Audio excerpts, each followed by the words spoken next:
दरवाजे पर ढोल की आवाज़ सुनकर सुषमा जल्दी से अपने कमरे में चली गई। वे नई बहू का स्वागत नहीं कर सकती थी। उसकी सास ने साफ कहा था कि शुभ काम से दूर रहना, और अपने बच्चों का बुरा कौन सोच सकता। पूरी शादी वे रस्म से दूर ही रही। बेटे ने एक दो बार बुलाया, पर वह बहाना करके दूर ही रही। सुषमा अपने कमरे में अपने पति की फोटो देख कर आंखों में आंसू भरकर बोली, कितने अरमान थे अपनी बहू का स्वागत जोर शोर से करूंगी, लेकिन शायद किस्मत को मंजूर नहीं था। सुषमा को अपनी शादी का समय याद आ गया, जब वह दुल्हन बनकर आई थी। उसकी सास ने जोरदार स्वागत किया था, चांदी की थाली में पैर रखवा कर घर के अंदर बुलाया, दुनिया भर के नेक बांटे। सुषमा को सास ससुर का बहुत प्यार मिला। महेश का इकलौता बेटा था। दो ननद थी जिनकी शादी होनी थी। महेश और सुषमा ने मिलकर दोनों की शादी खूब धूमधाम से करी।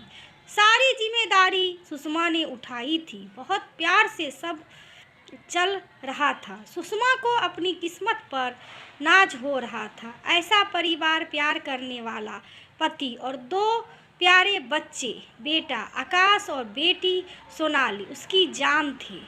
जब बच्चे कॉलेज में आए तब अचानक सुषमा की खुशियों को नज़र लग गई। महेश इस दुनिया को छोड़कर चले गए। सभी एकदम सदमे में थे। कैसे इस स्थिति से निकले। पर बच्चों और सास ससुर के प्रति अपने कर्तव्य को निभाने के लिए सुषमा ने ससुर के साथ महेश की जगह बिजनेस को संभाला। जल्दी ही वे सब सीख गई। पर महेश के जाने के बाद सास का व्यवहार एकदम बदल गया।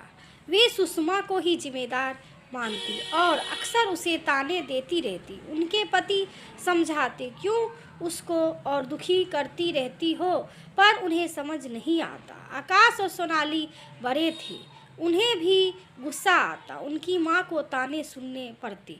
वे भी अपनी दादी से लड़ते, पर सुषमा उन्हें समझाती कि उन्होंने भी अपना बेटा खोया है, परेशान है, बोलने दो उन्हें। सुषमा घर के काम के साथ साथ ऑफिस का काम संभाल कर टूट चुकी थी। इतना करने पर भी सहानुभूति की जगह ताने मिलते, पर बच्चों के खातिर सब सह रही थी। सोनाली और आकाश रसोई में मदद कर देते तो सास को पसंद नहीं आता। आकाश ने पढ़ाई पूरी कर काम संभाल लिया। अब सुषमा घर में रहती। आकाश की शादी पक्की हुई। सुषमा बहुत खुश थी कि अब अपने अरमान पूरी करूंगी, आखिर मेरा अधिकार है। पर सास ने कड़ी चेतावनी दी कि किसी भी रस्म में सामने नहीं आना। सुषमा के अरमान टूट गए, पर बेटे की खुशी के लिए उसने मंजूर कर लिया। उसको रोना आ रहा और फोटो को सीने से लगाकर रोए जा रही थी। नीचे ढोल की आवाज़ बंद हुई और बेटे की आवाज़ सुनाई दी कि जब तक माँ नहीं आएगी हम अंदर नहीं आएंगे।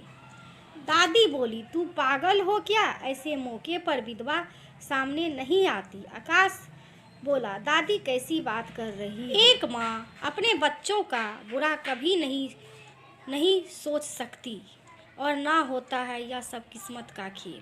इसके लिए किसी को दोष नहीं दे सकते, और जब माँ कर्तव्य निभा सकती है तो रस्म क्यों नहीं। यह उनका अधिकार है जो कोई नहीं छीन सकता। हार कर सुषमा नीचे आई और रस्म पूरी करी। अब उसे सुकून मिल गया था। बेटे ने माँ को गले लगा लिया।